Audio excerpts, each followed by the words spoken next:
X दिया गया है एंड फंक्शन उसको वाई मैप करना है, तो एक्स के कंपैरिजन में वाई कितना चेंज हुआ है उसको हमने डेरिवेटिव कहा था, राइट। एंड वो हमने कैलकुलेट किया था किस तरीके से कर सकते हैं, एंड अगर उसको रिप्रेजेंट करना है तो हम D Y by D X कुछ इस तरीके से उसे लिखते हैं, राइट। देन वही सब पार्शियल डेरिवेटिव, पार्शियल डेरिवेटिव क्या होता है, when there are more than two variables, जैसे यहाँ पे एक्स एंड वाई है, राइट। तो z की वैल्यू ओनली एक्स से चेंज नहीं होती, उसके साथ साथ वाई से भी चेंज होगी। इसलिए हम क्या चाहते हैं, जब इस तरीके से एक वेरिएबल का कितना इंपैक्ट है, एक्स का जेड के ऊपर कितना इंपैक्ट है या फिर वाई का जेड के ऊपर कितना इंपैक्ट है, वो कैलकुलेट करने के लिए पार्शियल डेरिवेटिव कैलकुलेट करते हैं, ठीक है। Then we saw chain rule, chain rule क्या होता है, जहां पे आपको डेरिवेटिव कैलकुलेट करना है, बट डेरिवेटिव कैलकुलेट करने के लिए कंपोजिट फंक्शन है, जैसे यहाँ पे y equal to A plus B C है, राइट। मतलब हम ऐसे बोल सकते हैं कि y पे a b and c impact कर रहे हैं बट डायरेक्टली इंपैक्ट नहीं कर रहे हैं, वो इंपैक्ट इनडायरेक्ट है, तो इनडायरेक्ट इंपैक्ट कैलकुलेट करने के लिए चेन रूल होता है। एंड चेन रूल क्या, चेन रूल में कैसे कैलकुलेट करेंगे, जितने भी इंटरमीडिएट इंपैक्ट है, जैसे यहाँ पे क्या हो रहा है, y के ऊपर v इन्फ्लुएंस डाल रहा है, इंपैक्ट कर रहा है, v के ऊपर u कर रहा है, u के ऊपर c कर रहा है, तो हमने इनके बीच का जो भी डेरिवेटिव आता है इन सबका मल्टीप्लिकेशन लिया, that is what chain rule is, right. तो हमने चेन रूल देखा। देन जब भी आपका न्यूरल नेटवर्क है वो वर्क होने से पहले एक फॉर्मूला देखा था वेट अपडेशन का, क्या है वेट अपडेशन का formula, yes, W new equal to W old minus rate delta या जे बाय डेल्टा डब्ल्यू, ये क्या है, delta J by delta W, ये राइट। मींस हम देख रहे हैं कि डब्ल्यू में चेंज होने से एरर में कितना चेंज हो रहा है, एंड उससे क्या हो रहा है, आपको पता चल रहा है कि ये जो वोल्ट की वैल्यू है कम करनी है या ज्यादा करनी है, तो ये एग्जैक्टली कैसे होता है वहां पे हमने देखा था, राइट। एंड इसी को हम क्या बोलते हैं, gradient descent, why gradient descent, gradient मतलब क्या है, डेरिवेटिव विथ डायरेक्शन, राइट। तो यहाँ पे हम डेरिवेटिव कैलकुलेट कर रहे हैं, उसका डायरेक्शन भी देख रहे हैं, हमें इस डायरेक्शन में जब डेरिवेटिव कैलकुलेट कर रहे हैं तो यहाँ पे स्लोप क्या होगा, नेगेटिव होगा, या फिर इस साइड पे स्लोप पॉजिटिव होगा। तो हम क्या कर रहे हैं, ये जो मिनिमम पॉइंट है वो फाइंड आउट करने के लिए डिसेंट कर रहे हैं, डिसेंट मतलब नीचे आना, राइट। तो नीचे आ रहे हैं, तो उसी को हमने कहा था ग्रेडियंट डिसेंट, जहाँ पे ग्रेडियंट का यूज करके हम डिसेंट कर रहे हैं, ठीक है। तो ये सब कुछ हमने अभी तक देखा है, एंड देन उसके ऊपर भी कुछ और फ्यू मोर थिंग्स देखे थे हमने, जैसे हर एक न्यूरॉन कैसे वर्क होता है, राइट। तो न्यूरल नेटवर्क एग्जैक्टली क्या करने का ट्राई कर रहा है, जो भी ह्यूमन ब्रेन है उसकी कैपेबिलिटी को मिमिक करना चाहता है, राइट। तो कंप्यूटर सिर्फ कैलकुलेशन कर सकता है, उसके पास जैसे ह्यूमन ब्रेन में न्यूरॉन्स वगैरह है, वो हायर होते हैं, जो भी कुछ उसमें प्रोसेस होते हैं, ऐसा कुछ कैपेबिलिटी कंप्यूटर के पास नहीं है। कंप्यूटर में क्या एबिलिटी है, वो कैलकुलेशन कर सकता है, तो only based on this calculation हम ह्यूमन ब्रेन की कैपेबिलिटी को मिमिक करने का ट्राई कर रहे हैं। एंड ये कुछ टाइप ऑफ न्यूरल नेटवर्क भी देखे थे, एएनएन, सीएनएन, आरएनएन, राइट। तो जहाँ पे टैबुलर या फिर स्ट्रक्चर डेटा है, एएनएन यूज करेंगे, विजुअल डेटा है, सीएनएन यूज करेंगे, सीक्वेंशियल डेटा है, तो वहां पे हम आरएनएन यूज कर सकते हैं, ठीक है। देन ये सारी चीजें देखने के बाद हर एक न्यूरॉन एग्जैक्टली कैसे वर्क करता है वो हम देख रहे थे। तो एवरी न्यूरॉन में क्या होता है, दो चीजें हो रही है या फिर दो फंक्शन कैलकुलेट होते हैं, फर्स्ट समेशन, सेकंड एक्टिवेशन। तो क्या होता है summation and activation function, yes, what is summation and what is activation, okay, dot product again क्या बोल सकते हैं, sum of input along with the weights plus bias, exactly, right. तो क्या होता है, जो भी इनपुट है, राइट, उस इनपुट को वेट के साथ मल्टीप्लाई करेंगे एंड इन सबके एडिशन करके प्लस बायस, तो ये हो गया आपका समेशन फंक्शन, जिसमें input multiply with its respective weight plus bias, इन सबकी जब एडिशन लेते हैं that is summation function. And then activation function क्या होता है, and why we need it to add non-linearity, yes, simply क्या हो रहा है, जो आपका ये समेशन फंक्शन है सिर्फ लीनियर फीचर्स कैप्चर कर पाता है, तो नॉन लीनियरिटी ऐड करने के लिए हम एक्टिवेशन फंक्शन को देख रहे थे। एंड यहाँ पे हमने देखा था एक न्यूरल नेट में क्या, एक हर एक न्यूरॉन में ये दो चीजें हो रही है, summation function, activation function calculate होता है, ठीक है। Then different type of activation function जैसे सिग्मॉइड, टैनिस एग्जिस्ट करते हैं, तो कौन सा एक्टिवेशन कभी यूज करना है तो वो भी देखा था हमने। क्लासिफिकेशन के लिए अगर बाइनरी क्लासिफिकेशन है आउटपुट लेयर में सिग्मॉइड, मल्टी क्लास है शॉर्ट मैक्स, रिग्रेशन के लिए लीनियर, एंड हिडन लेयर में क्या यूज करेंगे, ऑर्डर भी नॉन लीनियर यूज कर सकते हैं, बट मोस्ट प्रीफर्ड इज रेलू। तो आप क्या है, आपको समझ में आ रहा है डायरेक्टली रेलू यूज कर सकते हैं। देन लेयर्स वगैरह देखा था, थ्री टाइप ऑफ लेयर होते हैं, input layer, hidden layer and output layer, ठीक है। ये सारी चीजें क्लियर है। तो अभी और थोड़ा सा हम इसको थोड़ा और डिटेल में देखने का ट्राई करते हैं, जिसमें फॉरवर्ड प्रोपगेशन क्या होता है, बैकवर्ड प्रोपगेशन क्या होता है, मतलब whole neural network end to end किस तरीके से लर्न कर रहा है वो हम देखेंगे, ठीक है। एंड देन आफ्टर दैट जो भी ऑप्टिमाइजर होते हैं या फिर कॉस्ट फंक्शन होता है, ये एग्जैक्टली क्या होते हैं, ये देखने के बाद हम क्या करेंगे, आज ही एक मिनी प्रोजेक्ट की तरह हाउस प्राइस प्रिडिक्शन का एक डेटा है, उस डेटा के ऊपर आपका एक न्यूरल नेटवर्क ट्रेन करेंगे, ठीक है।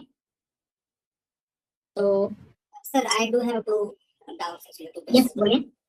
वो आप डायग्राम पे जाओगे क्या जो नोटबुक पे आपने निकाला था? जस्ट अ मिनट, या विच डायग्राम? ये नहीं जो अपना रफर था। Okay, yes one. हाँ, तो यहाँ पे एक तो ग्रेडियंट डिसेंट के रिलेटेड है और एक वो स्लोप के रिलेटेड है। अभी ग्रेडियंट डिसेंट में क्या होता है, ये लर्निंग स्टेप के हिसाब से हम लोग मिनिमा फाइंड आउट करने की तरफ जाते हैं, राइट? राइट। तो ये ग्रेडियंट डिसेंट को कैसे पता चलता है, मतलब how it knows where to stop actually, which is exactly the minima. तो क्या वो कैसे स्टॉप हो जाएगा वहां पे जाके? एग्जैक्टली उसे पता नहीं है कि मिनिमम कहाँ पे है। करेक्ट। राइट, तो क्या होता है, वो चेक करेगा विथ मल्टीपल एग्जांपल्स, ठीक है, मल्टीपल वेट वैल्यू। सो उसने कंसीडर जस्ट एग्जांपल के लिए 10 वेट की वैल्यू ट्राई की है, तो out of those 10 minimum error कहाँ पे आ रहा है, उसे वो मिनिमा कंसीडर करेगा। मे भी हो सकता है आउट ऑफ दोस 10 यहाँ पे आ जाए या फिर यहाँ पे आ जाए, तो यही मिनिमा कंसीडर करेगा एक्चुअली। इसलिए हमने कहा था जो न्यूरल नेटवर्क है ये क्या है, यूनिवर्सल फंक्शन अप्रोक्सीमेटर।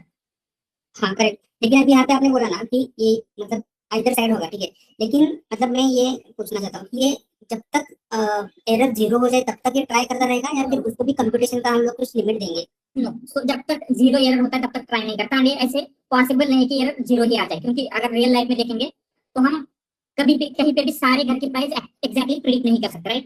तो क्या होगा, जीरो एरर कभी भी नहीं होता है, तो वो मिनिमम एरर लाने का ट्राई करता है। मिनिमम एरर जो भी आपने डेटा दिया है उस डेटा में क्या आ सकती है वो फाइंड आउट करता है, नॉट जीरो, ठीक है। तो वो लेकिन वो स्टॉप कहाँ पे करेगा, ये समझ में नहीं आ रहा है एक्चुअली कि कौन सा मिनिमम करेगा।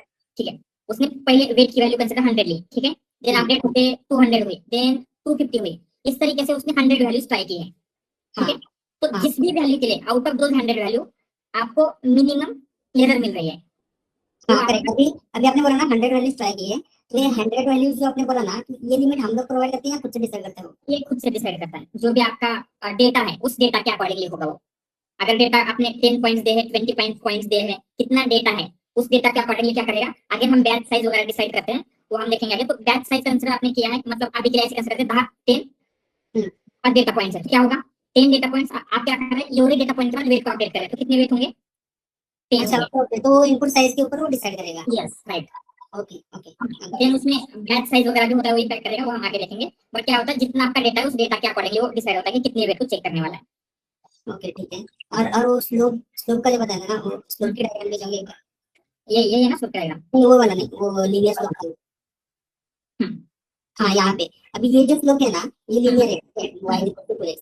तो आपने और एक स्लोप निकाला था, मतलब ये थोड़ा सा x की तरफ इंक्लाइन था। ये वाला, ये नहीं उसी डायग्राम में निकाला था आपने वो। ओके ओके, हाँ हाँ ठीक है। तो ये स्लोप इस तरह से होगा या फिर इस डायरेक्शन में होगा, कैसा होगा? हाँ करेक्ट। तो ये कैसे डिसाइड होता है? मतलब ये जस्ट एक आपके पास एक फंक्शन है, कोई भी फंक्शन हम लेंगे y इक्वल टू 2x है, ठीक है। इसका हाँ। मतलब क्या है, हम x की वैल्यू के लिए प्लॉट करेंगे। x की वैल्यू 1 होगा तो y कितना होना चाहिए, 2। हाँ 2 है करेक्ट। 1 एंड 2 जहाँ पे है, x का 1 एंड y का 2 जहाँ पे है, वहां पे एक पॉइंट लेंगे, देन 2 के लिए 3 के लिए करते हैं, तो ये पॉइंट जहाँ पे हम कनेक्ट करते हैं तो वो लाइन बन जाएगी। ओके हाँ, तो ये जो होता है ना, अभी आपने आपने बोला कि कौन सा भी फंक्शन है, तो ये फंक्शन मतलब ये कैसे रहता है, मतलब ये कौन, मतलब कहाँ से आता है वो फंक्शन?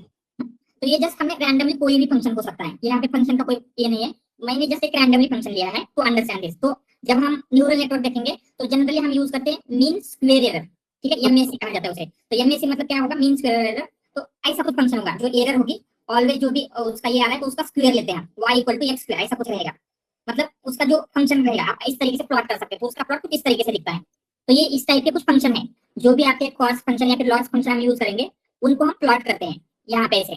तो ये अपन बेच फिट लाइन की तरफ उसको कंसीडर कर सकते हैं क्या? No no, not like best fit line. Best fit line just एक सिंगल लाइन आप कैलकुलेट कर रहे हैं, ठीक है। तो यहाँ पे क्या हो रहा है, ये जो फंक्शन है आप प्लॉट कैसे करोगे, यहाँ पे होगा, सो जैसे हमने यहाँ पे नीचे लिखा मतलब सिंपल क्वेश्चन मेरा ये था कि ये जो एंगल रहता है ना उस लोग का, हाँ वो कैसे डिसाइड होता है? यस, वो डिसाइड कैसे हो रहा है, हम प्लॉट करने वाले हैं वेट वर्सेस एरर, ठीक है। तो ये वेट वर्सेस एरर कैसे प्लॉट करेंगे, हमने वेट 1 कंसीडर किया है तो एरर कितना आ रहा है, 2 कंसीडर किया है तो एरर कितना आ रहा है। तो इन सारी वैल्यूज को इस तरीके से जब प्लॉट करते हैं तो ये फंक्शन बनेगा। Okay okay got it. हाँ, तो ये मतलब हमने डिसाइड नहीं किया। एंड ये क्या होगा अगर हम MSE यूज करें, मीन स्क्वायर एरर। तो मीन स्क्वायर एरर में क्या होता है, वो स्क्वायर का जैसे फंक्शन होता है उस तरीके से दिखता है, तो ऐसे कुछ दिखेगा वो फंक्शन, ठीक है। तो वो एरर वर्सेस वेट, जब हम उनकी वैल्यू को प्लॉट करेंगे तो जो भी लाइन बनेगी उसे हम मिनिमाइज करना चाहते हैं। ओके ओके ठीक है। ऑलराइट, ठीक है, क्लियर है ये सब कुछ? ये सब thanks. Any other questions? Know from my side. किसी और को कुछ क्वेश्चन है? ओके, जस्ट अभी हम क्या करते हैं, एक एग्जांपल लेंगे सेम जो हम आगे तक ले जा रहे थे। कंसीडर आपके पास 3 न्यूरॉन्स है, देन 2 हिडन लेयर्स में न्यूरॉन है, एक फाइनल लेयर है, एंड ये आगे निकालेंगे फुल्ली कनेक्टेड रहेंगे, ऑलवेज फुल्ली कनेक्टेड ही होते हैं, ठीक है। तो यहाँ पे क्या पास करेंगे हम इस लेयर में, इनपुट, राइट, जो भी आपका इनपुट है। तो कंसीडर ये हम हाउस प्राइस का एग्जांपल लेते हैं, तो ये क्या हो सकता है, may be it will be area, उसे हम बोलेंगे x1। यहाँ पे क्या होगा, may be number of rooms होंगे, इसे हम बोलेंगे x2। एंड ये कुछ और है, जैसे क्या लेंगे, एनीथिंग, लोकेशन लेते हैं, ठीक है, इट विल बी x3। तो क्या हो रहा है, जो भी x1 x2 x3 की वैल्यू है वो हम पास करने वाले हैं। ये कहाँ से मिलेंगे आपको, जो आपका डेटा होगा, राइट। तो हमने लिया था यहाँ पे ऐसे डेटा टेबुलर फॉर्मेट में डेटा होगा, डेटा में area, number of rooms, location, then उसकी प्राइस क्या है, ये सारी चीजें आपको मिलेगी। तो ये एग्जैक्टली न्यूरल नेटवर्क वर्क कैसे करता है, फॉरवर्ड एंड बैकवर्ड प्रोपगेशन हमें समझना है। क्योंकि क्या होता है जब हम आगे जाएंगे, जो भी LLMs है, राइट, हमारा मेन पर्पस क्या है, LLMs को अंडरस्टैंड करना है, उनका यूज करके एप्लीकेशन बिल्ड करना है। तो एवरी LLM जब ट्रेन हो रहा है तो उसमें ये बैक प्रोपगेशन होता है। तो आगे जब हम जाएंगे, जब हम LLM के लिए ट्रांसफॉर्मर आर्किटेक्चर वगैरह डिस्कस करेंगे, तो मैं आपको ये सारी चीजें वहां पे एक्सप्लेन नहीं करूंगा। आई विल जस्ट से कि यहाँ पे बैक प्रोपगेशन से वेट अपडेट हो रहे हैं, तो आपको वहां पे क्लिक होना चाहिए कि बैक प्रोपगेशन से जब वेट अपडेट होते हैं तो एग्जैक्टली कैसे होते हैं, ठीक है। इसीलिए ये न्यूरल नेटवर्क की कंसेप्ट आपको समझना इंपॉर्टेंट है। तो कंपनी में जाके आपको स्क्रैच से न्यूरल नेटवर्क ट्रेन करने की जरूरत नहीं है, बट जो एडवांस कंसेप्ट है, राइट, जैसे ट्रांसफॉर्मर, LLMs, उनको अंडरस्टैंड करने के लिए न्यूरल नेटवर्क का बेसिक अगर समझ में आता है तो उसे आप और भी बेटर वे से अंडरस्टैंड कर पाओगे, ठीक है। तो हम क्या करते हैं यहाँ पे, ये जो होल न्यूरल नेटवर्क है कैसे वर्क करेगा। तो सबसे पहले क्या होता है, फर्स्ट स्टेप में ये जो वेट है, तो यहाँ पे कौन से वेट रहेंगे, जो भी वेट बोल सकते हैं। जैसे यहाँ पे हम उसे बोलेंगे W11, तो इसको 1 2 3 ऐसे नेम देते हैं, ये 1 अगेन 2 हो गया, तो ये क्या होगा W12 W21, जो भी ये वेट्स है, ठीक है। तो स्टार्टिंग में वेट कैसे इनिशियलाइज होते हैं, यस, रैंडमली। तो स्टार्टिंग में हमने रैंडमली वेट को इनिशियलाइज किया, एंड ये आपकी क्या है, this is your first layer. तो इसको हम L1 बोलेंगे क्योंकि आपकी फर्स्ट लेयर है। एंड यहाँ पे भी एक और लेयर ऐड कर देते हैं, सेकंड लेयर भी ऐड कर देंगे, जिससे और थोड़ा बेटर में आप अंडरस्टैंड कर पाएंगे। ये आपकी आउटपुट है, ठीक है। तो ये क्या हो गई आपकी हिडन लेयर में L2 लेयर। तो अभी आपको फोकस करना है L1 में। तो L1 में टोटल कितने न्यूरॉन्स है, 2, राइट। तो अभी सिंपली इस न्यूरॉन के ऊपर अगर आप फोकस करते हैं, जो ब्लू ये किया है ब्लू स्पॉट, ठीक है। तो इस न्यूरॉन में या फिर एवरी न्यूरॉन में क्या होता है, 2 फंक्शन कैलकुलेट होंगे, कौन से, summation and activation. And activation. तो फर्स्ट यहाँ पे हम निकालेंगे, ये आपका फर्स्ट लेयर का फर्स्ट न्यूरॉन है, राइट, इसलिए उसको हम जो भी वैल्यू आएगी Z11 बोलेंगे, मतलब फर्स्ट लेयर के फर्स्ट न्यूरॉन का समेशन फंक्शन। तो क्या आएगा, ये जो भी वैल्यू आएगी x1 W11 plus x2 W21 plus x3 W31 plus bias, right, B11 बोलेंगे, ये हो गया। देन अगेन क्या होगा, यहाँ पे ये 11 इक्वल टू जो भी इसकी वैल्यू आएगी, क्या आएगी, एक्टिवेशन का जो भी फंक्शन हम यूज करें, रेल यूज करेंगे या फिर कोई भी यूज करें, उसमें Z11 देंगे, तो क्या है, ये जो भी वैल्यू आ रही दैट इज A11, ठीक है। तो अगेन हम क्या करेंगे, ये जो सेकंड वाला न्यूरॉन है यहाँ पे फोकस करते हैं। तो यहाँ पे क्या होगा, अगेन Z12 फर्स्ट लेयर का सेकंड न्यूरॉन। तो यहाँ पे क्या होगा, x1 W12 plus x2 W22 plus x3 W32 plus B12, ठीक है। इस तरीके से क्या हो रहा है, आपका ये कैलकुलेट होगा। देन ये 12 भी क्या आएगा, इसमें जो भी एक्टिवेशन है ये Z12 हम पास करेंगे। तो यहाँ पे फर्स्ट लेयर हमने कैलकुलेट की, अभी सेकंड लेयर पे आपको जाना है, ठीक है। तो सेकंड लेयर यहाँ पे L2 लिखते हैं, तो L2 का जो फर्स्ट न्यूरॉन है, this one, Sorry to interrupt you, but Z11 and A11, it is called the first neuron, right? Yes, And okay, so similar to for the next, right like second neuron. Right. तो ये जो blue में square किया है उसकी activation Yes. Explanation ये blue में है, ये पिंक वाले का पिंक में है। Understand? Yeah. तो अभी हमने लेयर 2 में गए, तो लेयर 2 का ये जो ग्रीन में किया है, तो ये आपका सेकंड लेयर का फर्स्ट न्यूरॉन है, मतलब 2 1 न्यूरॉन। तो उसके लिए क्या कैलकुलेट होगा, सेम चीज अभी यहाँ पे इनपुट में क्या जाएगा, A11, A12. राइट। तो ये इसके हर एक न्यूरॉन में क्या होता है, प्रीवियस लेयर का आउटपुट नेक्स्ट लेयर के लिए एज ए इनपुट जाता है। तो इस लेयर का जो आउटपुट है इस लेयर के लिए एज ए इनपुट रहेगा, इस लेयर का जो आउटपुट है नेक्स्ट लेयर के लिए एज ए इनपुट का काम करेगा, सिंपल। तो यहाँ पे क्या होगा, जो भी वेट है तो उनको हम क्या बोलेंगे, तो सेकंड फर्स्ट लेयर ऐसा कुछ है, ठीक है, फर्स्ट लेयर है एंड ये सेकंड लेयर है, ठीक है। तो उसके अकॉर्डिंगली वेट को हमें चेंज करना पड़ेगा, ठीक है। जो भी फिर इसको हम V11 बोलेंगे, तो ये फर्स्ट है ये सेकंड है एंड ये भी फर्स्ट है ये सेकंड है, ठीक है। तो इसके वेट को हम V बोलेंगे आगे के लिए। तो क्या होगी वैल्यूज, कैसे आएगी, इस ग्रीन वाले के लिए Z21 equal to yes A11 V11 sorry V12 12 क्यों, ये फर्स्ट से फर्स्ट सॉरी सेकंड लेयर है ना, हिडन लेयर की, इसलिए हम क्या करेंगे उसको इसमें डाल देते हैं, ठीक है। ठीक है ऐसे लेते हैं। देन नेक्स्ट कैसे जाएगा, plus plus A12 plus V जो भी आ रहा है 22 प्लस B21, ये जस्ट वेट थोड़े से नंबर चेंज हो गए बट अंडरस्टैंड करके लिए जो भी इसके नंबर्स आ रहे हैं, ठीक है। एंड इसको हम क्या करेंगे, सेम वे में एक्टिवेशन में देंगे, तो ये 21 निकल आएगा एक्टिवेशन ऑफ Z21, समझ में आ रहा है। तो इसी तरीके से जितने भी लेयर है जितने भी न्यूरॉन है उनके लिए यही सारी चीजें कैलकुलेट होंगी, आपका एक्टिवेशन ये सब कुछ। देन हम जाएंगे, तो यहाँ पे इस न्यूरॉन के लिए सेम वे में आप कैलकुलेट कर सकते हैं, राइट। एंड यहाँ पे मल्टीपल लेयर होंगे, तो उन लेयर के लिए भी कैसे कैलकुलेट होगा ये सब कुछ, ये समझ में आ रहा है, यस। सर इन हिडन लेयर में मल्टीपल लेयर्स भी हो सकते हैं, मींस यस यस यस, बहुत सारे, जैसे हमने जस्ट 2 लेयर्स लिए हैं, तो 3 4 10 20 कितनी भी लेयर्स हो सकती हैं, एंड हर लेयर में कितने भी न्यूरॉन्स हो सकते हैं, जैसे हमने यहाँ पे 2 लिए हैं, ठीक है। Okay. Yes Abhishek, Sir, the neuron size is always from descending to ascending order or what? ऐसा ऐसा कुछ नहीं, कुछ भी हो सकते हैं, ऐसा जरूरी नहीं है कि यहाँ पे कम होने चाहिए यहाँ पे ज्यादा होने चाहिए, कैसे भी हो सकते हैं। मतलब इसमें 2 हो सकते हैं, इसमें 7 हो सकते हैं, इसमें 4 हो सकते हैं, कुछ भी हो सकते हैं, ऑलराइट। तो अभी सिंपली हम क्या क्या करेंगे, यहाँ पे जो आपका आउटपुट है आउटपुट लेयर में जाएंगे, तो यहाँ पे आपका आउटपुट में क्या मिला है, A21 एंड यहाँ पे मिला है आपको A21 एंड यहाँ पे A22, राइट। तो यहाँ से आउटपुट लेयर का कैसे कैलकुलेट होगा, तो हम लेते हैं आउटपुट लेयर,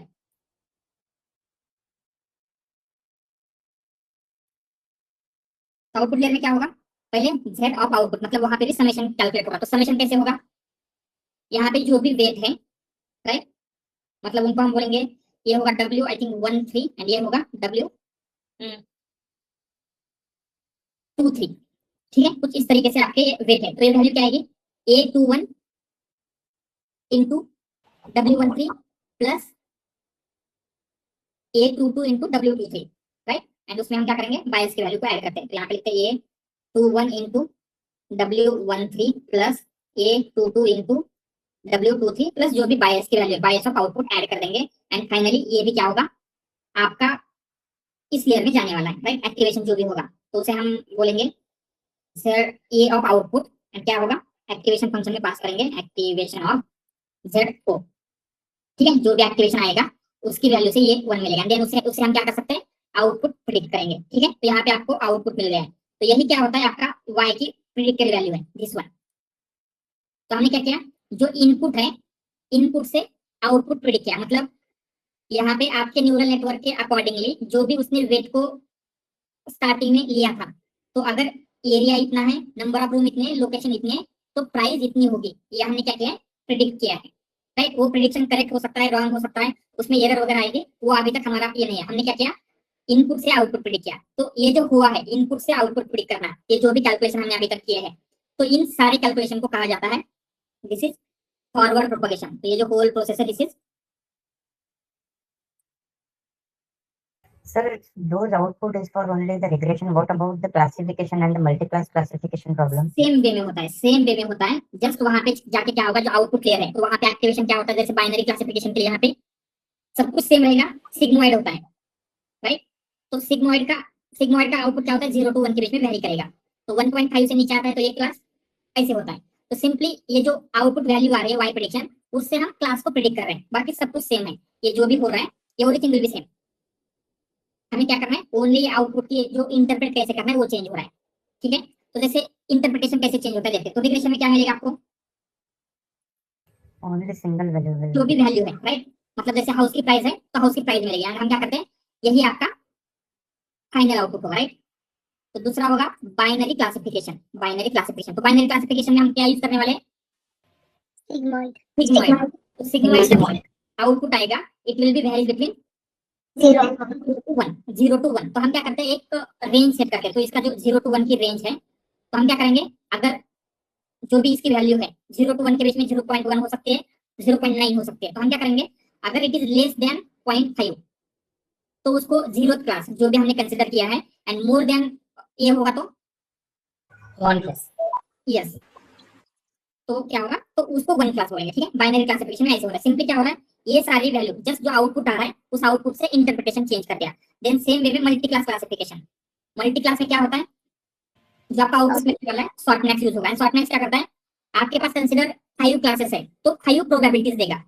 मतलब ऐसे कुछ दे सकता है, 0.1, 0.2, 0.3, कितना हो गया 5, एंड जस्ट 4 क्लास लेते हैं एंड ये 0.5।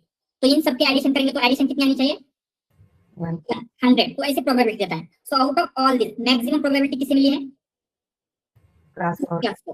तो ये हमारा क्लास है, तो ऐसे हम प्रेडिक्ट करते हैं। समझ में आ रहा है, सारे प्रोसेस सेम है रिग्रेशन के लिए, binary classification, multi class. Just interpretation से हम क्या करेंगे, जो भी आपका आउटपुट है उसे इंटरप्रेट करते हैं, ठीक है। Also, in binary class, we follow the sigmoid function, and there we get the output in the form of probabilistic, Right. like 0 and 1.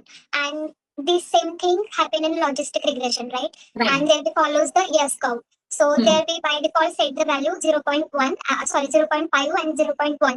So suppose it is less than 0.5, then it is 0. And no, it is greater than 0, and it is less than 1. Then how do we decide this threshold, like 0.5 and 0.5, or it is random? Random means हम decide कर सकते हैं। अगर आपने logistic regression वगैरह पढ़ रहे हैं तो लॉजिस्टिक रिग्रेशन में एक कर्व होता है AUC ROC, Okay. राइट। तो उससे वो डिसाइड करने में हेल्प होता है। बट यहाँ पे आपको वैसे करने की जरूरत नहीं है, क्योंकि मॉडल ही क्या कर रहा है, वो आपको क्या होगा वो डिसाइड करके देगा। मींस जो भी वैल्यू है बेटर प्रिडिक्ट करेगी, उसके अकॉर्डिंगली वेट अपडेट कर रहा है। तो वहाँ पे आपको वो थ्रेशोल्ड सेट करने की जरूरत नहीं है न्यूरल नेटवर्क में। बट लॉजिस्टिक रिग्रेशन के लिए AUC ROC कर्व होता है, उस कर्व को प्लॉट करके हम अंडरस्टैंड कर सकते हैं कि बेस्ट थ्रेशोल्ड की वैल्यू क्या है। But example के लिए भी बोल सकते हैं ना कि 0.5 है, like 0.5 less than, then it is 0. Right. Okay, got it. So sigmoid हमेशा एक ही क्लास की प्रोबेबिलिटी देता है ना? राइट, एक ही क्लास की देता है, मतलब वो 1 क्लास कितना प्रोबेबिलिटी देता है, राइट। तो अगर उसकी कम प्रोबेबिलिटी आ रही है वो क्लास होने की, मतलब दूसरा क्लास होगा। इसलिए हम क्या करते हैं, 0 के पास प्रोबेबिलिटी आ रही है तो दूसरा क्लास होगा, जो भी होगा इसे कंसीडर करते हैं, ठीक है। इसका थ्रेशोल्ड हमेशा 0.5 कंसीडर होता है क्या? हाँ, न्यूरल नेटवर्क में यस, ठीक है। ऑलराइट, तो फॉरवर्ड प्रोपगेशन में हमने क्या किया है, जो आपका इनपुट है, इनपुट से आउटपुट प्रेडिक्ट किया। यहाँ तक क्लियर है सब कुछ, ठीक है। अभी नेक्स्ट स्टेप आते हैं। नेक्स्ट स्टेप क्या करना है, सबसे पहले जो भी आपको आउटपुट मिला है उस आउटपुट से आपको एरर कैलकुलेट करना है, राइट। तो हम क्या करेंगे, एरर कैलकुलेट करते हैं, एंड आफ्टर कैलकुलेटिंग एरर आपको ये वेट में चेंजेस करना है। ये वेट जितने भी वेट है, राइट, यहाँ पे कितने वेट हैं, तो यहाँ पे 3 into 2 कितने टोटल 6 वेट है, यहाँ पे 4, यहाँ पे 2, मतलब अराउंड 12 वेट है। तो आपको ये सारे वेट्स को अपडेट करना है। तो हम क्या चेक करेंगे, एवरी वेट आउटपुट को कितना इंपैक्ट कर रहा है, W11 कितना इंपैक्ट कर रहा है, W12 कितना इंपैक्ट कर रहा है, एंड उसके अकॉर्डिंगली सारे वेट की वैल्यू को आपको अपडेट करना है, ठीक है। सो इन वेट की वैल्यू को अपडेट करने के लिए हमने फॉर्मूला देखा था। क्या फॉर्मूला है,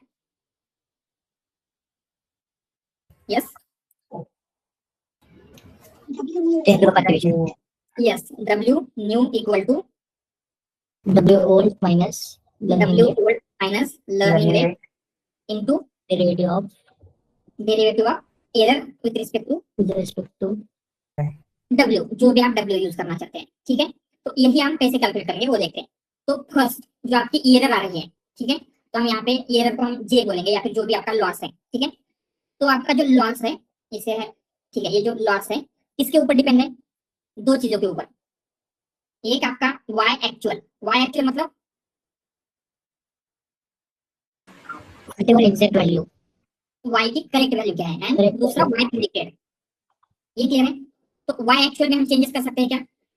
y एक्चुअल तो सेम ही रहेगा, हमें चेंज करना है y प्रेडिक्टेड में। अगर लॉस को कम करना है तो y प्रेडिक्टेड में। तो y प्रेडिक्टेड किसके ऊपर डिपेंड है?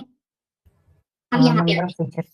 y प्रेडिक्टेड हमने कैलकुलेट किया फ्रॉम इस ये 0 एंड ये 0 कैसे कैलकुलेट हुआ है? Z0 से, Z0 इन फैक्टर के ऊपर डिपेंड है। कौन से फैक्टर है?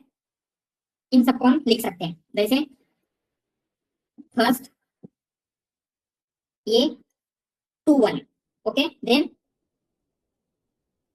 W13, देन ये 22, देन W23 W23 एंड जो भी बायस की वैल्यू है, बायस ऑफ आउटपुट, ठीक है, इतने के ऊपर डिपेंड है। देन अगर A21 देखेंगे आप, A2 किसके ऊपर डिपेंड है? A21 कहां से मिला है आपको? फ्रॉम हियर, राइट, एंड ये किसके ऊपर डिपेंड है? Z21 पे A11, ये जो भी वेट है ये सारे वैल्यूज के ऊपर, ठीक है। तो इस तरीके से अगर हम करेंगे तो ये एकदम ये जितने भी वेट है इन सब तक पहुंच जाएगा क्या? ऐसे जब हम करेंगे तो जैसे ये 21 क्या है? A11 के ऊपर डिपेंड है। A11 क्या है? अगर हम A11 देखेंगे तो A1 किसके ऊपर डिपेंड है? यहाँ पे W11, W21, राइट, तो यहाँ पे लिखते हैं W11 के ऊपर ये डिपेंड है। तो इस तरीके से क्या करेंगे आप? सारे वेट का डिपेंडेंसी ये जो भी है वो करके लेंगे, एंड देन अभी आपको क्या करना है? अभी जस्ट एक किसी वेट को कंसीडर करते हैं, फॉर दिस W11 को कंसीडर करेंगे। तो W11 कैसे इंपैक्ट डाल रहा है? W11 इंपैक्ट डाल रहा है ऑन A11, राइट, W11 से A11 चेंज हो रहा है, A11 से यहाँ पे A21 चेंज हो रहा है, A21 से आपका Z0. y प्रेडिक्शन चेंज हो रहा है। मतलब कुछ इस तरीके से आपने मैप आउट किया। तो हम W1 का J के ऊपर कितना इंपैक्ट है ये कैसे कैलकुलेट करेंगे? अगर इसको डेरिवेटिव के फॉर्म में लिखेंगे तो क्या होगा? Delta J of delta W11, मतलब डेल्टा W11 J के ऊपर कितना इंपैक्ट डाल रहा है। तो इसकी वैल्यू क्या आएगी? इसका डेरिवेटिव कैसे निकालेंगे हम? यूजिंग कौन सा रूल यूज होगा यहाँ पे? Chain rule.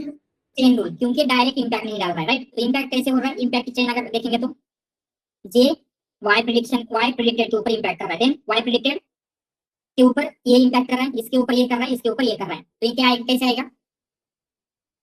Delta J divided by Y predicted y पे लिखते हैं, then into delta Y predicted divided by delta A1 delta A21 A21 into and delta A21 divided by delta A11 delta, यहाँ पे delta A21 divided by delta A11 into delta delta A11 divided by delta W2. W11, ठीक है। तो इस value को अगर हम change करेंगे यहाँ पे इस फंक्शन में डालेंगे तो आपको W11 की न्यू वैल्यू मिलेगी क्या? Yes, Yes. तो यहाँ पे हम W11 की न्यू वैल्यू कैलकुलेट करेंगे, न्यू W11 मिल जाएगा। तो उसी तरीके से जितने भी आपके पास बायसेस है, जैसे यहाँ पे बायसेस की वैल्यू, इसके लिए भी हम क्या करते हैं? सेम फॉर्मूला का यूज करेंगे। तो यहाँ पे क्या होगा? Delta J divided by delta B बायस। तो जितने भी यहाँ पे वेट एंड बायसेस की वैल्यू है ये सारी की सारी वैल्यूज क्या होंगे? अपडेट होंगे। समझ में आ रहा है? तो पहले हमने क्या किया था? इनपुट से आउटपुट की तरफ गए थे, बट अभी क्या कर रहे हैं हम? जो आपका आउटपुट है, आउटपुट से हम ऐसे बैकवर्ड जा रहे हैं क्या? वेट को इंपैक्ट कैलकुलेट करते करते हम उसको अपडेट कर रहे हैं, Yes. राइट। तो जब हम ये वेट अपडेट कर रहे हैं व्हाइल गोइंग बैकवर्ड, उसे कहा जाता है बैक प्रोपोगेशन या फिर बैकवर्ड प्रोपोगेशन। समझ में आ रहा है? फॉरवर्ड प्रोपोगेशन क्या है, एंड ये हो गया बैक प्रोपोगेशन। बैकवर्ड या फिर बैक प्रोपोगेशन कहा जाता है उसे, प्रोपोगेशन। तो बैक प्रोपोगेशन में हम क्या कर रहे हैं? फ्रॉम आउटपुट वेट को अपडेट करने के लिए जो डेरिवेटिव है वो कैलकुलेट कर रहे हैं। तो बैक प्रोपोगेशन क्या है, दूसरे वेट कैसे अपडेट हो रहे हैं, ये क्लियर है क्या? क्योंकि आगे एवरीवेयर जो भी आप आर्किटेक्चर देखेंगे, राइट, हम आगे जाके RNN LSTM वो तो छोड़ दीजिए, इवन जितने भी LLM है, GPT, जेमिनी, क्लॉड, सबका ट्रेनिंग जो हुआ है इसी तरीके से हुआ है, इसी तरीके से वेट अपडेट करके हुआ है बैक प्रोपगेशन से। तो ये बैक प्रोपगेशन क्या है एंड उससे वेट कैसे अपडेट हो रहा है, सिंपली इतना अगर आपको समझ में आ रहा है, न्यूरल नेटवर्क में बाकी कुछ भी नहीं समझ, दैट इज सेपरेशन। ये क्लियर है? Yes. What is forward propagation and backward propagation? Sir backward propagation में कितने इटरेशन रहेंगे, मतलब अगर अभी अपने आपने जो एक इटरेशन बताया ना, ये W11 के लिए कितने टाइम्स अपडेट हो गए वेट? नहीं सिंगल इटरेशन में सारे वेट्स अपडेट होंगे या फिर खाली W11 का ही अपडेट होगा? सारे वेट अपडेट होंगे, सिंगल इटरेशन में सारे वेट अपडेट होंगे। तो ऐसे मल्टीपल इटरेशंस रहेंगे, राइट? Yes yes. ओके, और इसका लर्निंग रेट वो देंगे या फिर वो भी डिसाइड हम होगा? लर्निंग रेट हम डिसाइड करते हैं। ओके, ठीक है, ऑलराइट। सो जस्ट इसके जो भी थियोरेटिकल इंपॉर्टेंट पार्ट्स हैं उनको लिख लेते हैं। तो क्या लिखा हमने, जो न्यूरल नेटवर्क है कैसे वर्क कर रहा है, how neural network works. Yes बोलिए, इस कुछ क्वेश्चन है? So feed forward और forward regression सेम है क्या? No, feed forward network means क्या होता है, जो हमने अभी तक देखा, ये जो एएनएन देख रहे हैं ना, एएनएन को फीड फॉरवर्ड भी कहा जाता है। Why feed forward? क्योंकि जो इनपुट है यहाँ से वो यहाँ पे जाएगा, यहाँ से यहाँ पे, यहाँ पे यहाँ से यहाँ पे, तो ये फॉरवर्ड डायरेक्शन में इनपुट फीड होता जा रहा है, राइट? बट कुछ वहाँ पे कुछ ऐसे भी नेटवर्क है, जैसे आरएनएन है, आरएनएन में ऑलवेज फॉरवर्ड डायरेक्शन में ही फीड नहीं होता, वो यहाँ से फिर से बैकवर्ड में आता है, इसलिए उसको फीड फॉरवर्ड नहीं कहा जा सकता। फीड फॉरवर्ड मींस क्या, जो एक ही डायरेक्शन में से फॉरवर्ड होते जा रहा है। Okay, neural network works. तो यहाँ पे सबसे पहले क्या होगा, फर्स्ट स्टेप में जो भी आपका इनपुट है वो इनपुट लेयर में पास होंगे, राइट? Inputs are passed to the input layer, alright. देन उसके बाद क्या होगा, वेट। अभी आपके पास वेट है क्या स्टार्टिंग में, जब आप एकदम से स्टार्ट कर रहे हैं? नो। तो कैसे लेंगे वो वेट? रैंडमली, ठीक है, randomly assign weights and biases की जो भी वैल्यू है वो हम क्या करेंगे, वेट एंड बायसेस की वैल्यू को इनिशियलाइज करेंगे। जितनी भी वेट एंड बायसेस है स्टार्टिंग में रैंडमली इनिशियलाइज होती है। देन आफ्टर दैट क्या होगा, multiply input with it respective weight and add them. उसे क्या बोल रहे थे हम, तो हम लिखते हैं multiply input with its respective weight and add them and also add bias. So इसे क्या कहा था हमने, summation. जीरो इनपुट मींस, हाँ नो, अगर इनपुट वैल्यू नहीं है तो ये न्यूरल नेटवर्क कैलकुलेशन ही नहीं होंगे, राइट? ठीक है, मतलब अगर जीरो एज एन एरिया आप जीरो पास कर रहे हैं तो वो कैलकुलेशन होंगे जीरो वैल्यू को कंसीडर करके। ठीक है, तो ये जो फंक्शन है इसे कहा था हमने summation, this is summation. Then after that क्या होता है, ये जो भी समेशन की वैल्यू आ रही है कहाँ पे पास करेंगे, Activation function. एक्टिवेट, ठीक है, value of summation is pass to activation function, ठीक है। एंड ये क्या होगा, उस न्यूरॉन का, पर्टिकुलर न्यूरॉन का आउटपुट होगा। एंड देन क्या होता है, जो भी प्रीवियस लेयर है, प्रीवियस लेयर के सारे आउटपुट नेक्स्ट लेयर के लिए एज ए इनपुट का काम करेंगे, राइट? तो हम क्या बोल सकते हैं, आउटपुट्स ऑफ प्रीवियस लेयर्स कैसे एक्ट करेंगे, will act as input to next layer, ठीक है। एंड देन फाइनल लेयर में या फिर आउटपुट लेयर में क्या होगा, ये सारे कैलकुलेशन होंगे, final output is calculated in output layer, ठीक है। आउटपुट लेयर में ये सारे कैलकुलेशन हमने कैलकुलेट किए। एंड इसे हमने क्या कहा था, ये जो होल थिंग है, Forward propagation. so this is your forward propagation. And sir, back propagation में भी same steps. No, back propagation में ये सेम स्टेप नहीं होती। अभी हमें वेट को अपडेट करना है तो जो डेरिवेटिव है वो कैलकुलेट करना है, तो उसमें क्या होगा, ठीक है। फाइनल आउटपुट हो गया आपका, सॉरी 4 और 5, यहाँ पे 6 आना चाहिए, ये 6 स्टेप। देन 7 स्टेप लिखेंगे। 7 स्टेप क्या होगी, लॉस कैलकुलेट करना है। कैसे कैलकुलेट होगा, The input is output. for calculating the loss. Yes, loss is calculated and ये कैसे हो रहा है? यूजिंग क्या यूज करेंगे? एक्चुअल एंड प्रिडिक्टेड वैल्यूज, ठीक है? एक्चुअल एंड प्रिडिक्टेड वैल्यूज का यूज करके लॉस कैलकुलेट करेंगे। Then after that weight and biases की वैल्यू क्या है हम उसको एडजस्ट करेंगे। Weights and biases values are adjusted, ठीक है? ये कैसे एडजस्ट हो रही है? टू मिनिमाइज लॉस, लॉस को मिनिमाइज करने के लिए, ठीक है? एंड ये जो सारी स्टेप्स हैं, तो देन क्या होगा फाइनली? आफ्टर एडजस्टिंग वेट, जो थर्ड स्टेप है मतलब मल्टीप्लाई इनपुट एंड वेट, तो थर्ड से लेके 8 स्टेप तक मतलब न्यू वेट अभी आपको मिल गया, राइट? तो न्यू वेट के लिए आगे आप क्या करेंगे? जो आपका नया डेटा पॉइंट है वो पास करेंगे, then multiply input with respective weight, add bias, सारी चीजें रिपीट होंगी, आउटपुट कैलकुलेट करेंगे, देन उस न्यू आउटपुट के लिए लॉस कैलकुलेट होगा, राइट? तो ये सारी स्टेप क्या होती है? रिपीट होती है। तो हम क्या करेंगे? आफ्टर एडजस्टिंग वेट्स क्या होगा? स्टेप्स 3 to 8 आर रिपीटेड, ठीक है? एंड ये रिपीट होती रहती है जब तक आपके डेटा पॉइंट है या फिर लॉस आपको मिनिमम नहीं मिलता। क्लियर है? ये इस तरीके से क्या हो रहा है? न्यूरल नेटवर्क वर्क कर रहा है। ऑलराइट, ये क्लियर है? एंड वेट कैसे एडजस्ट हो रहा है? ये जो वेट एडजस्ट बोल रहे हैं हम, how weights are adjusted, simple जो हमने यस्टरडे लिखा था इसे कहा जाता है ग्रेडियंट डिसेंट। तो जस्ट फॉर्मूला में कॉपी पेस्ट कर लेता हूं जो हमने यस्टरडे लिखा था। कैसे आप लिखोगे? जो आप फॉर्मूला है W, इस फॉर्मूला से W new equal to W old into learning rate and delta J by delta W। तो यहाँ पे ये जो DJ और DW है ये ग्रेडियंट है, ठीक है? तो इसको निकाल लेते हैं, ये कल लिखा था। तो ये क्या है आपका? ग्रेडियंट। इसे ग्रेडियंट क्यों कहा जाता है? ग्रेडियंट मतलब क्या है? decreases derivative with R yes, तो हमने देखा था पहले स्लोप। स्लोप मतलब क्या होता है? किसी भी लाइन का कितना इंक्लाइनेशन है, राइट? बट अगर वो लाइन स्ट्रेट नहीं है तो उस लाइन का स्लोप ये वाली पॉइंट पे चेंज होगा। तो instead of calling it slope हमने क्या कहा था उसे? डेरिवेटिव। डेरिवेटिव, तो डेरिवेटिव कोई भी डायरेक्शन कंसीडर नहीं होते हैं। अगर डेरिवेटिव को डायरेक्शन कंसीडर हो रही है तो उसे कहा जाता है ग्रेडियंट। तो slope, derivative, gradient same thing है, जस्ट विद डिफरेंट कॉन्टेक्स्ट में उसको यूज किया जाता है, ठीक है? तो यहाँ से इस डेरिवेटिव से क्या है? तो ये ग्रेडियंट मतलब क्या है? हम उसे बोलेंगे डेरिवेटिव विद डायरेक्शन।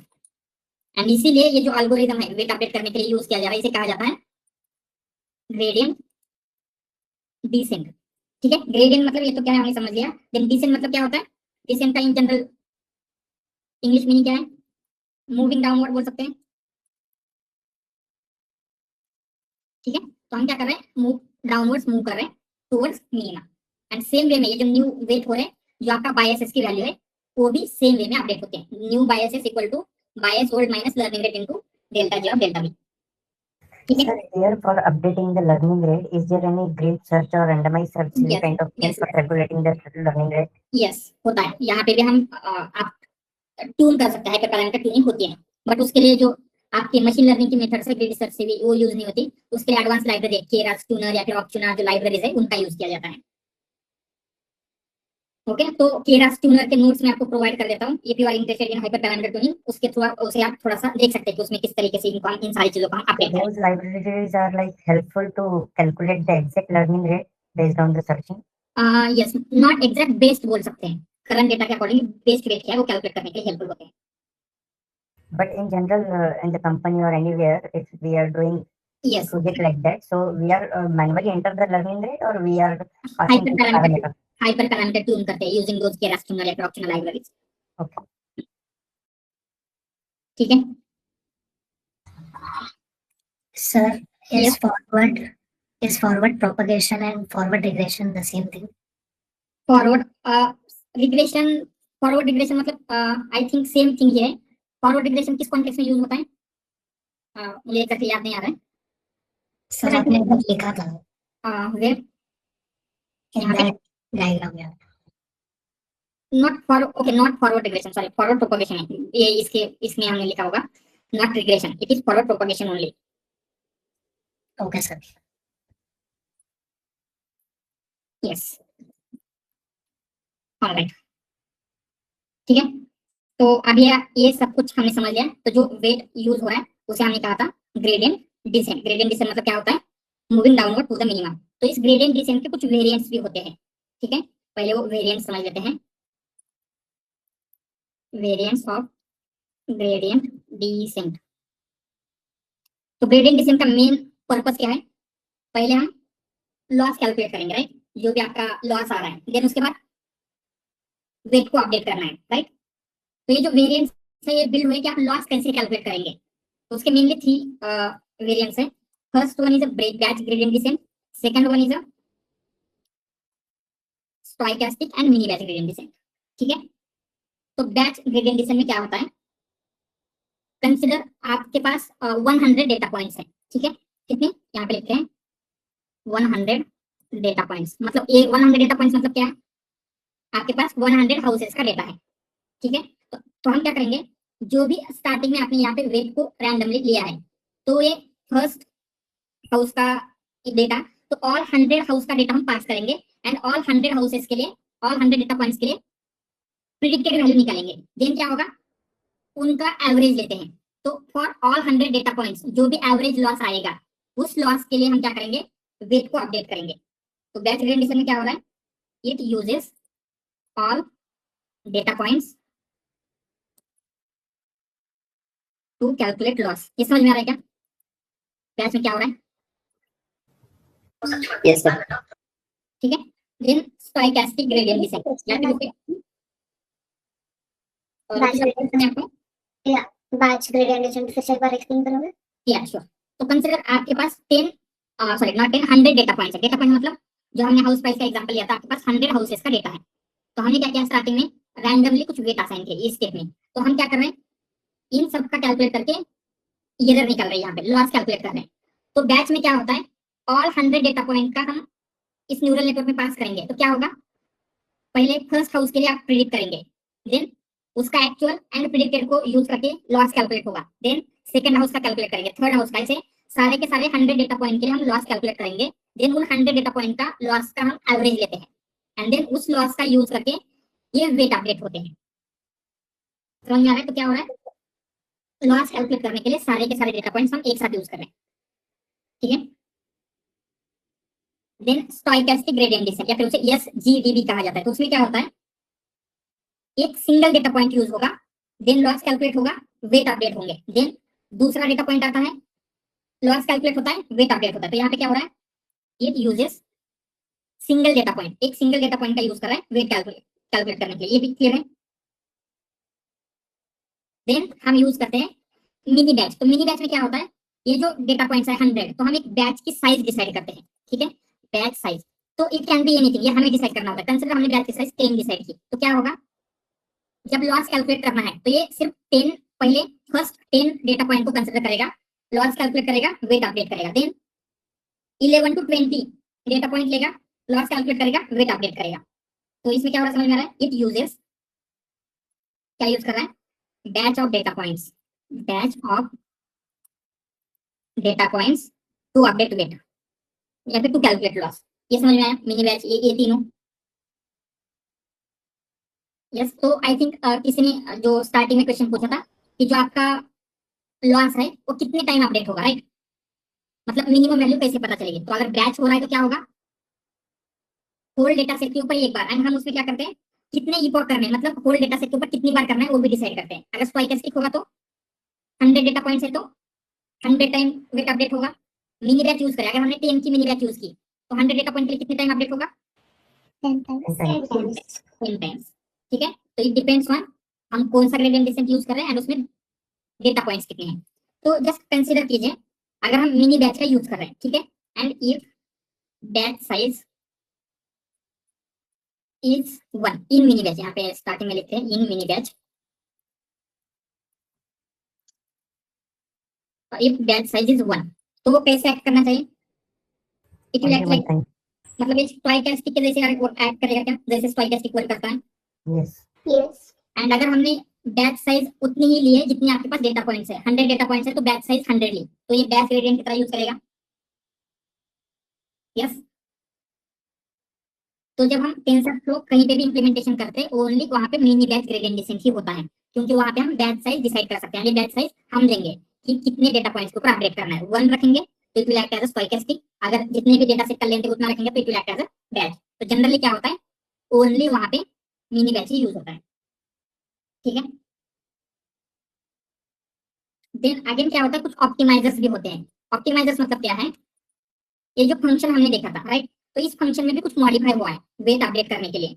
सो ये जस्ट एक फंक्शन नहीं है, ऐसे मल्टीपल फंक्शंस अवेलेबल है। तो हमने जस्ट एक ग्रेडियंट डिसेंट देखा है, तो इस फंक्शन में कुछ चेंज हुआ है। जैसे जस्ट मैं यहाँ पे नेम लिख रहा हूँ, इनके डिटेल में नहीं जाएंगे। जैसे क्या होता है, ग्रेडियंट डिसेंट विद मोमेंटम एक होता है, ग्रेडियंट डिसेंट विद मोमेंटम, ठीक है। Then Adagrad, yes, RMS prop, Adam, Adagrad, ये सारे क्या है, ये भी मेथड्स है। तो इसमें क्या हो रहा है, जो आपका एक फंक्शन है इसमें चेंजेस हुए हैं, ये डिफरेंट डिफरेंट चेंजेस हुए हैं, आपको सब कुछ याद रखने की जरूरत है।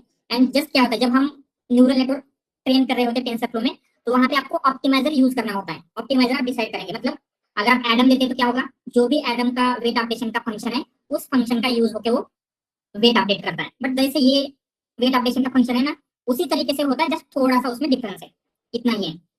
एंड तो मे भी अभी आपको लग सकता है कि आपको कौन सा यूज करना है, तो अगर समझ में नहीं आ रहा है डिफॉल्ट कौन सा यूज करना होता है, Adam. एडम। तो बाय डिफॉल्ट आप एडम यूज करेंगे, ठीक है। तो ऑप्टिमाइजर्स क्लियर है। ये बेसिकली क्या है, ये जो फंक्शन है उसमें थोड़े से चेंजेस किए हैं, मतलब उसको फास्टर वे में ट्रेन करने के लिए, या फिर ये जो लर्निंग रेट है उसको अडाप्टिव वगैरह बनाने के लिए सारी चीजें हुई है। बट आपको उतना डिटेल में जाने की जरूरत नहीं है। But if you want to explore optimizers आप थोड़ा सा चेक कर सकते हैं, बट उतना इंपॉर्टेंट नहीं है, ठीक है। Alright, then one more thing, हमने लॉस फंक्शन नहीं देखा राइट, जो आप एरर कैलकुलेट कर रहे हैं। तो ऐसे आपके पास मल्टीपल लॉस फंक्शंस अवेलेबल हैं, तो आप कौन सा लॉस फंक्शन चूज करोगे, मतलब लॉस जब कैलकुलेट होगा y predicted and y actual का यूज करके, तो उसके लिए क्या होता है, वो भी आपके पास कौन सा प्रॉब्लम स्टेटमेंट है उसके अकॉर्डिंगली ये चेंज होगा। अगर रिग्रेशन है तो रिग्रेशन में जनरली हम क्या करते हैं, MSE mean square error use करते हैं, ठीक है। या फिर MEE वगैरह भी यूज कर सकते हैं, दूसरे भी बहुत सारे हैं, बट जनरली क्या प्रेफर किया जाता है, MSE। तो आप MSE यूज करेंगे मोस्ट ऑफ द केसेस में। देन क्लासिफिकेशन, क्लासिफिकेशन के दो पार्ट है हो सकते हैं, बाइनरी एंड मल्टी क्लास। अगर बाइनरी है तो हम यूज करेंगे बाइनरी क्रॉस एंट्रोपी। अगेन ये बाइनरी क्रॉस एंट्रोपी कैसे कैलकुलेट होता है, using y actual y predicted, आप चेक कर सकते हैं, उतना हमारे लिए नेसेसरी नहीं है, ठीक है। देन मल्टी क्लास होगा तो categorical cross entropy, multi level देखने की जरूरत नहीं है। तो इस तरीके से हम क्या करेंगे, आपका लॉस फंक्शन डिसाइड होता है। तो ये क्या करता है, जो y actual and y predicted का यूज करके एरर कैलकुलेट करना है, फिर लॉस कैलकुलेट करना है, तो उसके लिए कुछ फंक्शंस है, ठीक है। ऑलराइट, तो इसके साथ साथ आपको कुछ टर्म्स पता होनी चाहिए, ठीक है। तो इंपॉर्टेंट टर्म्स लिख लेते हैं, उनका आपको नॉलेज होना चाहिए क्योंकि यूज हो सकती है। तो सबसे पहले एक टर्म होती है इक्वॉक, मतलब क्या होता है, कंसिडर, हम सिंपली ये जो 100 डेटा पॉइंट्स है, इन 100 डेटा पॉइंट का यूज करके सिर्फ एक ही बार वेट अपडेट नहीं करते, तो हम क्या करते हैं, उन 100 डेटा पॉइंट का यूज करके मल्टीपल टाइम्स वेट अपडेट कर सकते हैं। तो ये वेट कितने टाइम्स हम अपडेट कर रहे हैं उसे कहा जाता है नंबर ऑफ इक्वॉक। तो अगर नंबर ऑफ इक्वॉक हमने 10 दे दिया तो क्या होगा, इन 100 डेटा पॉइंट के लिए 10 टाइम्स वेट अपडेट होंगे, ठीक है। तो हम ऐसे बोल सकते हैं क्या कि एक टाइम वेट अपडेट हो रहा है, मतलब एक फॉरवर्ड एंड एक बैकवर्ड प्रोपोगेशन हो रहा है on all training examples. Yes. तो हम क्या बोल सकते हैं कि जहां पे when network completes one forward and backward propagation pass for all training examples या फिर ऑल ट्रेनिंग डेटा पॉइंट्स, ठीक है। ये क्या हो गया, उसे हम बोलेंगे इपॉक। इपॉक क्लियर है,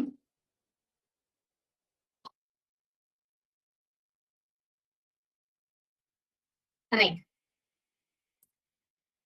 ठीक है। तो यहाँ पे कंसिडर आप क्या कर रहे हैं, बैच ग्रेडियंट डिसेंट यूज करें। बैच ग्रेडियंट डिसेंट में क्या हो रहा है, ऑल 100 डेटा पॉइंट का यूज करके आप क्या कर रहे हैं, वेट को अपडेट कर रहे थे।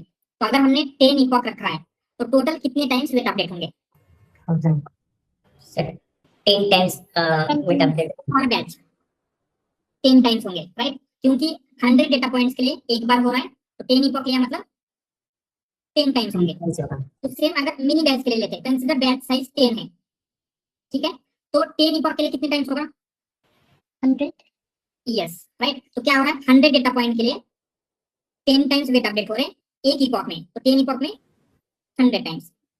Any iterations बोल सकते हैं क्या सर? इटरेशन मींस थोड़ा सा डिफरेंट होता है, इटरेशन हम देखेंगे आगे, ठीक है। हाँ, इटरेशन एक अलग टर्म्स है, बट पहले इपॉक क्लियर है। देन हम लिखेंगे सैंपल। सैंपल मतलब क्या होता है? एक सिंगल ट्रेनिंग एग्जांपल, ठीक है, जो सिंगल ट्रेनिंग एग्जांपल है, या फिर अगर आपके डेटा सेट में एक सिंगल रो है या फिर एक सिंगल हाउस का डेटा, उसे हम क्या बोलेंगे? सैंपल, ठीक है। Then batch size. Batch size मतलब क्या होता है? ये मिनी बैच के रिगार्डिंग है। तो क्या हो रहा है, कितने नंबर ऑफ सैंपल्स हम यूज कर रहे हैं फॉर वेट अपडेशन, ऐसे बोल सकते हैं क्या? Yes. राइट, हम क्या बोलेंगे? Number, yes, number of training example used in one forward. And इसके लिए हम क्या करेंगे, एक इन वेट अपडेशन, ठीक है। ये बैच साइज क्लियर है?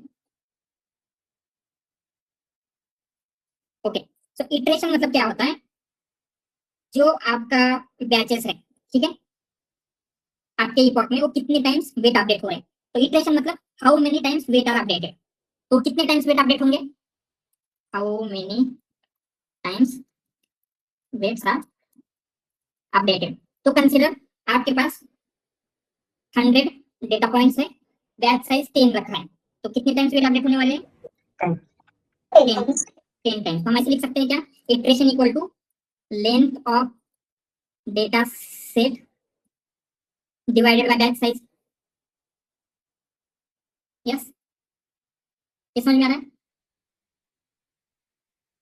100 डेटा पॉइंट्स है, बैच साइज 10 है, तो 100 divided by 10, 10 times weight update होंगे। तो होल न्यूरल नेटवर्क ट्रेन होते टाइम कितने टाइम्स वेट अपडेट होता है? Iteration into number of epochs. समझ में आ रहा है? ये इतने पॉइंट्स क्लियर है क्या पहले? उसके बाद आगे के वाले पॉइंट देखेंगे। ये सारे क्लियर है, इसमें किसी में भी कुछ डाउट है? सर ये पहला बताओ ना. हाँ, इपॉक वाला मतलब क्या होता है?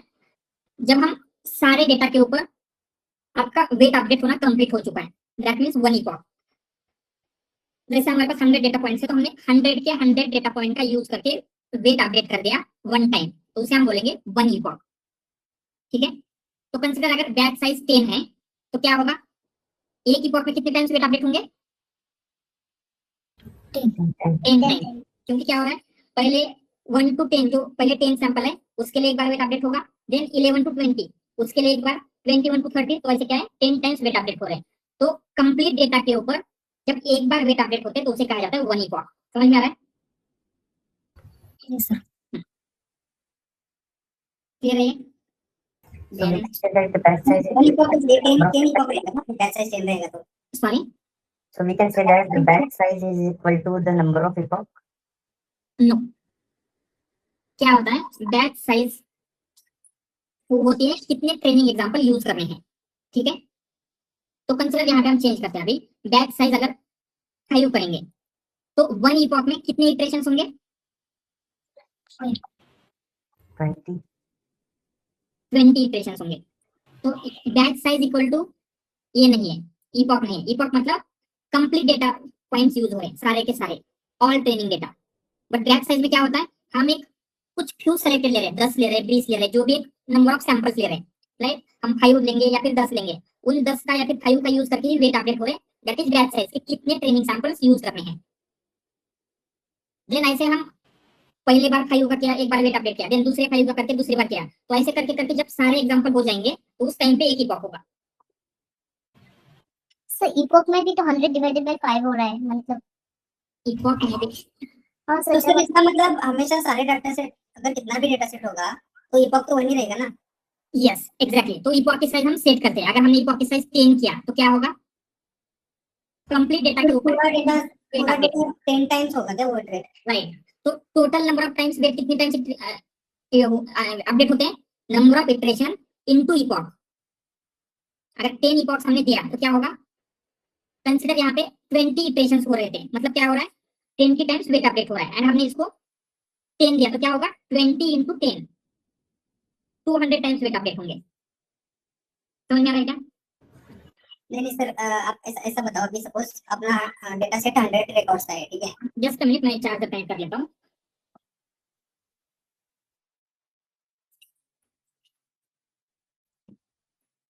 यस बोलिए। अभी कंसीडर करो अपना डेटा सेट 100 डेटा पॉइंट्स का है, ठीक है?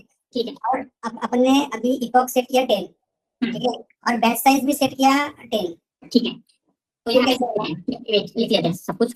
टोटल डेटा 100, ठीक है। देन ठीक है, बैच साइज ले लो कुछ भी, और बैच साइज इक्वल टू 5 लेते हैं। हाँ, देन और इपॉक का भी एक साइज ले लो कुछ भी। ठीक है, इपॉक लेते हैं हम 10, ठीक है। हाँ। तो हमने ये किया, तो सबसे पहले हम कैलकुलेट करेंगे। हमारे पास इपॉक हमने डिसाइड किया, बैच साइज हमने डिसाइड किया है, तो टोटल इटरेशन कितने होंगे, मतलब वेट कितनी बार अपडेट होने वाले हैं एक सिंगल इपॉक में।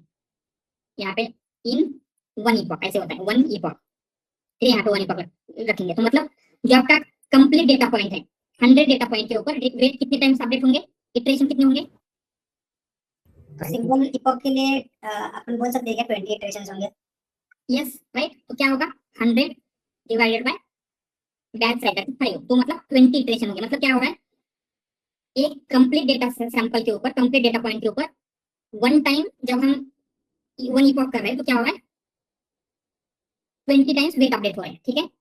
देन क्या होगा? वही हमने इपॉक 10 रखा है, तो क्या होगा? ये 20 इटरेशन 10 टाइम्स होंगे, तो टोटल वेट अपडेट कितने टाइम्स होंगे? 200 टाइम्स। 20 इंटू 10। आगे समझ में आ रहा है? Yes, got it. ठीक है, क्लियर है सब? हाँ yes yes, overfitting, underfitting है, then vanishing gradient. Yes yes yes, वो प्रॉब्लम है, ओवर फिटिंग का प्रॉब्लम है, अंडर फिटिंग का है, ये सारे प्रॉब्लम्स हम देखने वाले हैं, उनके सॉल्यूशंस भी हमें समझने होंगे, वो आएगा आगे, ठीक है। तो सर ओवरफिटिंग के लिए क्या अर्ली स्टफिंग करना पड़ता है क्या? सॉरी, ओवरफिटिंग जब होगा तो अर्ली स्टफिंग करना पड़ता है क्या? अर्ली स्टॉपिंग कर सकते हैं, बहुत सारी मेथड्स है, रेगुलराइजेशन की मेथड है, जैसे ड्रॉप आउट है, अर्ली स्टॉपिंग है, देखेंगे हम लोग, क्योंकि वो भी हमें यूज करना होता है आगे जाके, ठीक है। इटरेशन ले लिया, देन लर्निंग रेट हमने देखा, लर्निंग रेट मींस क्या होता है? एक हाइपर पैरामीटर, ऐसे बोला था हमने, एक इज अ हाइपर पैरामीटर। वो क्या करता है? इससे क्या डिसाइड हो रहा है? सर अपडेट करता है बायस, जो एरर है ओल्ड से न्यू में अपडेट करता है। मतलब that control rate of change of weight, ऐसे बोल सकते हैं क्या? वेट अपडेट, वेट अपडेट, या फिर जो भी बायस अपडेट है उसका भी वेट एक है चेंज करेगा, ठीक है। एंड यहाँ पे एक और टर्म्स हम देख सकते हैं कि हमने यहाँ पे हाइपर पैरामीटर का है लर्निंग रेट को, एंड दूसरे होते हैं पैरामीटर्स। तो पैरामीटर्स वर्सेस हाइपर पैरामीटर क्या होता है? यस, पहले हम लिखते हैं पैरामीटर्स मतलब क्या होते हैं। क्या होते हैं पैरामीटर्स? ऐसी कोई भी वैल्यू जो मॉडल जब ट्रेन हो रहा है उस टाइम पे लर्न हो रही है, ठीक है। हम क्या बोलेंगे? Value learn during training. तो कौन सी वैल्यू जो ट्रेनिंग के टाइम पे अपडेट हो रही है एंड हम लर्न कर रहे हैं? Weight and bias. Weight bias. Weights and biases, ठीक है। एंड हाइपर पैरामीटर मतलब क्या होता है? ट्रेनिंग से पहले उन वैल्यूज को हम सेट करेंगे। So values set before training, जैसे लर्निंग रेट हो गया, number of neurons, then epoch, batch size, right, batch size, epoch, ये सारी चीजें क्या है? हाइपर पैरामीटर में आते हैं, हमें पहले ही डिसाइड करने पड़ेंगे। तो आगे जाके हम एलएलएम में देखेंगे, एलएलएम का क्या होता है? पैरामीटर साइज इंपॉर्टेंट होता है। तो आपने सुना होगा 7 बिलियन पैरामीटर है, 10 बिलियन पैरामीटर है। तो पैरामीटर मतलब क्या है? उस पर्टिकुलर मॉडल में कितने वेट्स एंड बायसेस की वैल्यू है, इतना ही, कितना काउंट है उसका, ठीक है। 7 बिलियन मतलब उसमें 7 बिलियन वेट एंड बायसेस है, ठीक है। तो यहाँ पे इस न्यूरॉन के अगर आपको कैलकुलेट करना है तो इसमें कितने वेट एंड बायसेस हैं कैलकुलेट करते हैं, ठीक है। कितने वेट एंड बायसेस है इसमें? पहले ये जो फर्स्ट लेयर तक है L1 के लिए कैलकुलेट करेंगे, ठीक है। तो पहले वेट लेते हैं, कितने वेट्स हैं? 6. 5.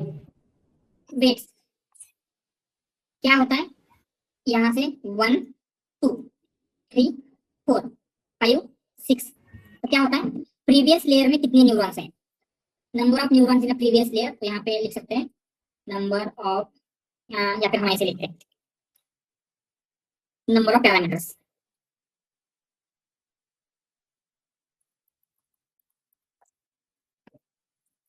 कैसे होते हैं, हर लेयर वाइज अगर करना है तो वेट की वैल्यू हम निकालेंगे। पहले वेट कितने होते हैं, number of neurons in previous layer into number of neuron in current layer, ठीक है। करंट लेयर में कितना है मल्टीप्लाई बाय प्रीवियस लेयर में कितना है, बायसेस की वैल्यू कितनी होती है, जितने करंट लेयर में न्यूरॉन है, number of neurons in current layer, ठीक है। तो इस फॉर्मूला का यूज करके हम हर लेयर पे कैलकुलेट करेंगे। तो L1 में कितने होंगे 18. वेट, पहले सिर्फ वेट लिखते हैं कि कितने होंगे L1 में वेट 6 राइट, प्रीवियस लेयर में 3 है, इसमें 2 है, 3 इंटू 2 6, एंड बायसेस कितने होंगे 2। तो L1 में टोटल पैरामीटर्स कितने हैं 8 पैरामीटर्स हो गए। ठीक है। तो इस दूसरे लेयर में L2 में कितने हैं, वेट कितने हैं 4, 2 इंटू 2 4, एंड बायसेस 2 मतलब टोटल कितने हो गए 6, एंड इस आउटपुट लेयर में weight 2 plus 1 weight 2 and biases 1, that means 6। तो टोटल पैरामीटर्स कितने हो गए,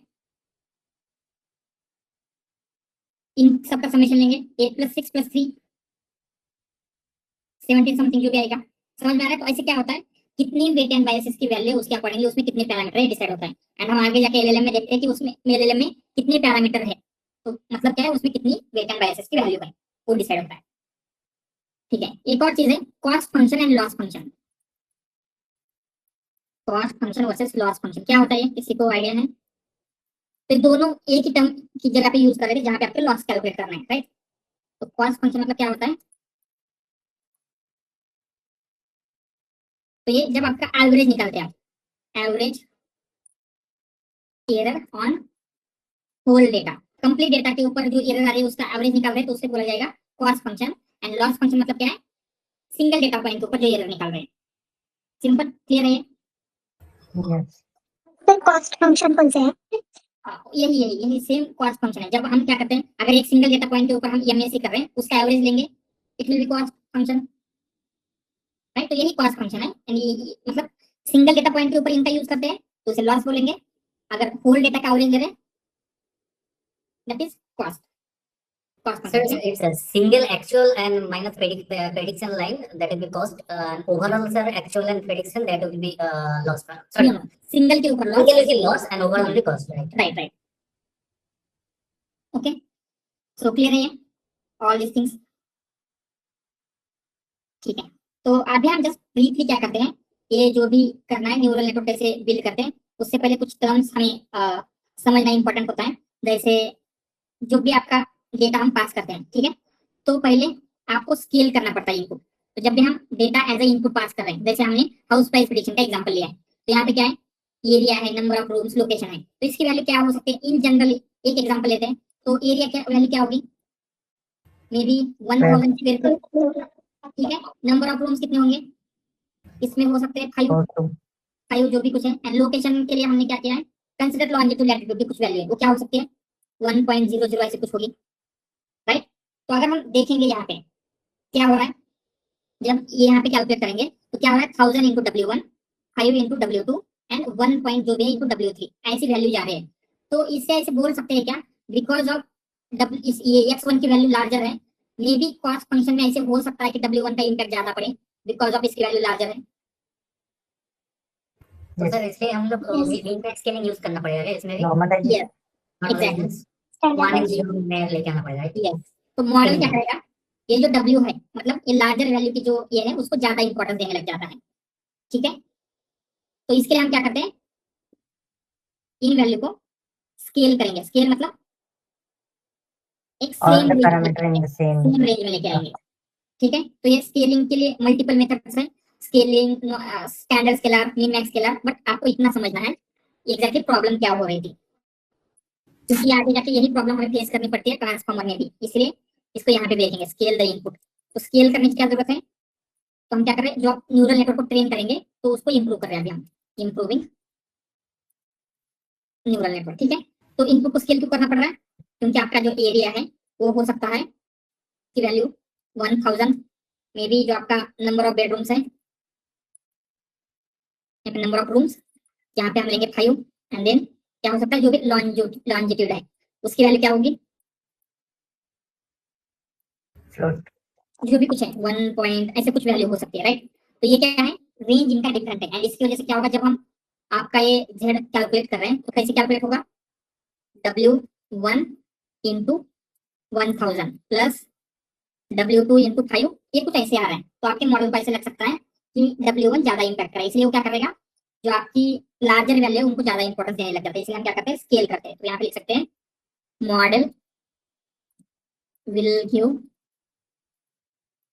मोर importance to larger values, to large input, ठीक है। तो हम क्या कर सकते हैं, टू अवॉइड दिस, सबको एक सेम रेंज में आएंगे, we make all input in same scale, same scale मतलब सेम रेंज में लेके आते हैं, मतलब क्या होगा 0 to 1 के रेंज में, या फिर -1 माइनस इसके रेंज में, जो भी उसकी डिफरेंट मेथड है, बट स्केलिंग क्यों करनी पड़ रही है, सिंपल क्लियर है, यस। Yes. ऑलराइट, तो अभी हम क्या करेंगे, एक ओके टाइम नहीं है, बट स्टिल हमें अभी क्या करना है, टेंसरफ्लो का यूज करके ये जो भी एक न्यूरल नेटवर्क है उसका इम्प्लीमेंटेशन करना है। तो हम क्या करेंगे, जस्ट मैं आपको स्टार्टिंग करके देता हूँ, तुम्हारा इम्प्लीमेंटेशन करेंगे, उसके लिए ज्यादा टाइम नहीं लगेगा, एएनएन इम्प्लीमेंटेशन टेंसरफ्लो का यूज करके करेंगे, टेंसरफ्लो इम्प्लीमेंटेशन, ठीक है। तो आपके पास अगर आप इसे कोलैब में यूज करें, तो कोलैब में क्या होता है, आपको सैंपल डेटा प्रोवाइड होता है, कुछ सैंपल डेटा। तो यहाँ पे एक फोल्डर दिख रहा है, इसके ऊपर क्लिक करेंगे तो क्या है, आपके पास मल्टीपल चीजें अवेलेबल हो जाएंगी। क्या क्या, फर्स्ट थिंग, आपका जो ड्राइव में डेटा रखा है आपने, आप क्या कर सकते हैं, इस ड्राइव के ऊपर क्लिक करेंगे तो जो इस अकाउंट के साथ, जैसे मेरा यहाँ पे ये अकाउंट है, ठीक है, दिस वन, मतलब मैं ये अकाउंट यूज कर रहा हूँ, तो इस अकाउंट के साथ जो भी मेरी ड्राइव है, गूगल ड्राइव, उसमें जितनी भी फाइल्स है उन फाइल को एक्सेस करना है, तो इस ड्राइव के ऊपर क्लिक करना है, या फिर ये जो बटन दिख रहा है इसके ऊपर क्लिक करूंगा तो मेरे लोकल की कोई भी फाइल में अपलोड कर सकता हूँ। बट इसमें क्या होता है, ऑलरेडी सैंपल डेटा अवेलेबल होता है, जिसमें क्या है, कैलिफोर्निया का हाउसिंग प्राइस का डेटा अवेलेबल है। तो हम क्या कर सकते हैं, इसी डेटा के ऊपर ट्रेन करके देख सकते हैं, ठीक है। तो आपको CSV मिली है, तो CSV से डेटा कैसे रीड करते हैं,